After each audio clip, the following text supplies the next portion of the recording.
Good morning, welcome to this Phoenix Blue update on Monday the 17th of October. I'm Tom Colley and I'll take you through the markets and the news this morning. And let's start over with the news. We don't have a huge amount of news through the day. We do, however, have two central bank speeches, the first of which is from the Bank of England's member Broadbent, who speaks at 3:45. Now, I've read this morning that he's been speaking to the radio this morning and talking about the pound, suggesting that the pound is a shock absorber for the Brexit scenario, which seems to make sense, and reiterating that we can expect to see inflation because of the falling pound, which was stated by Mark Carney last week. Somewhat stating the obvious, I would have thought. But it's interesting that the talk about the falling pound comes back into the picture.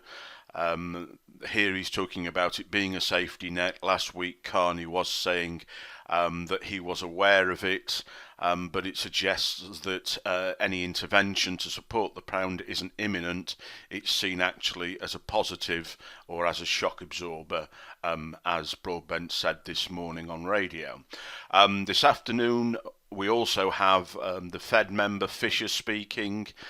He's a hawk. That means he's in favour of raising rates more quickly. So in the light of that, it'll be interesting to see what he has to say. We also have a speech this evening from Mario Draghi at 6:35, the president of the ECB. Again, we have ECB rate announcement later in the week on Thursday. It'll be interesting if any clues given here. There appears to be a consensus amongst economists that we could potentially see more easing before we see tapering, which had been rumoured a couple of weeks ago. Tapering meaning the slowing down of the speed of bond buying by the ECB.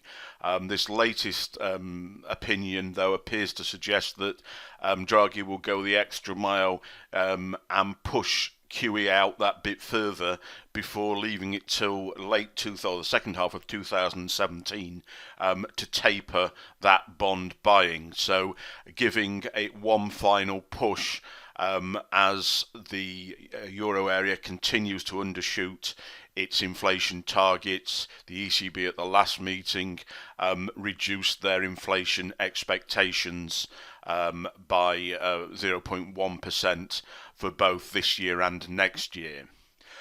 Also overnight, we have the the Reserve Bank of Australia Governor Lowe speaking. Lowe is the new governor. He's taken over recently, so it'll be interesting to see if anything comes out of this which is different from his predecessor.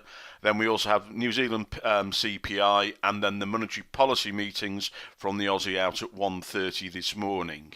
So be aware of those if you're looking at trading those markets overnight, because we may see some reaction there. Okay, over to this week and our charts. This is the US dollar index. We perceive here that we're going to see another push long in this market in the early part of this week before we have a correction in this market. So we've got a level, let's call it around 98.50 here, which we anticipate seeing the dollar push through to before pulling back to one of these two levels. We're unsure at this moment in time which. We have a commitment of traders signal suggesting that this market has approached or is at a top. We therefore are looking for some respite in that market. One thing we do have to take into account this week, on Wednesday night, we have another US presidential debate between Clinton and Trump. Comedy debate might be the way of describing the last one. The markets seem to prefer a Hillary Clinton win simply because it's a known quantity.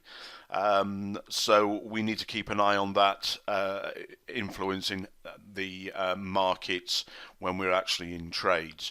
But again, just to confirm, we're looking for a little bit of push north in this market before we're looking for a correction, either back to this level around 97.20, or probably more likely this 96.20 level here, where we would be retesting this trend line that forms the top half of the triangle. Okay, over on the yen, US dollar JPY, we have what effectively is on lower timescales ascending triangle here. We'll be looking for a break of this 104.50 for price to retrace and take it to the long side. We are cautious with that trade. We'll only be looking for a relatively small movement because it needs to come in principle before we get the dollar pullback. If we get the dollar pullback, then we'll be looking maybe this level around 102.60 as being the equivalent pullback on the yen.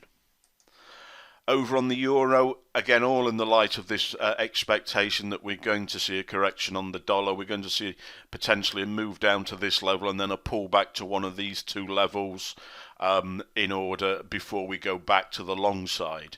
It will give us opportunity to counter trend trade here intraday, and we'll be quite happy to do that from the euro and potentially also on the Swissy that we see here.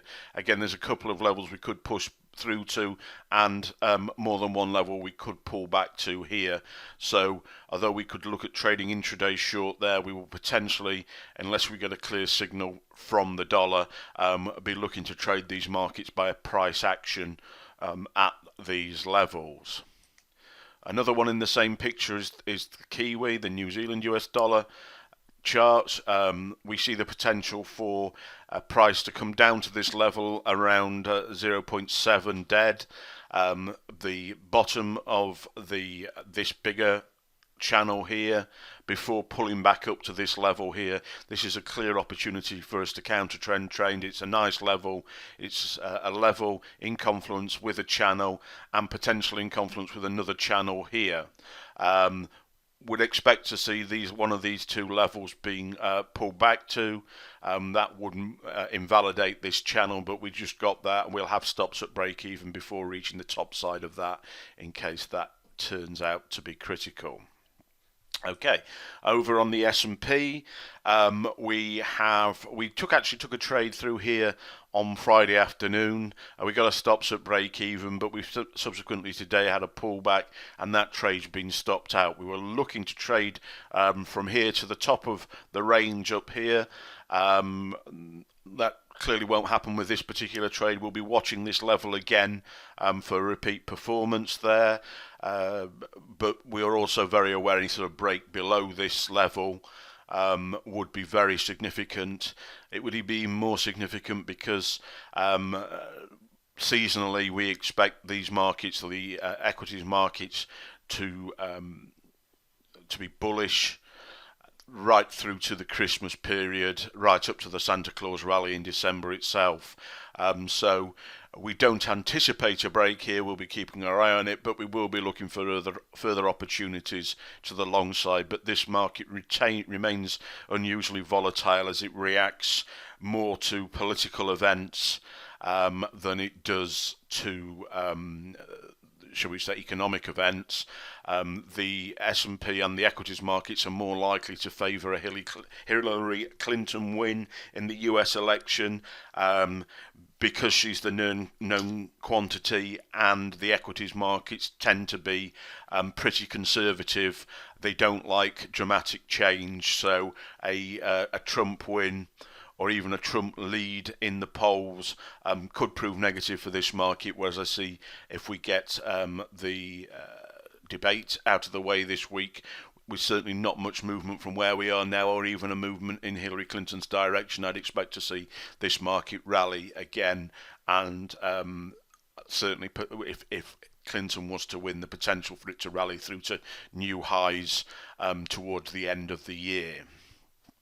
Okay, guys, if you like the way we look at the markets, if you want to learn how to trade using technical analysis, fundamental analysis, and also commitment of traders analysis, you have a chance to come and find out about those things and actually trade alongside our top fund managers. The next event is this Wednesday. That might be pretty short notice. If you are interested in that event, go to the website and click through, and we will send you an invite, etc., etc. Or just leave a message to say you'd be interested in future events.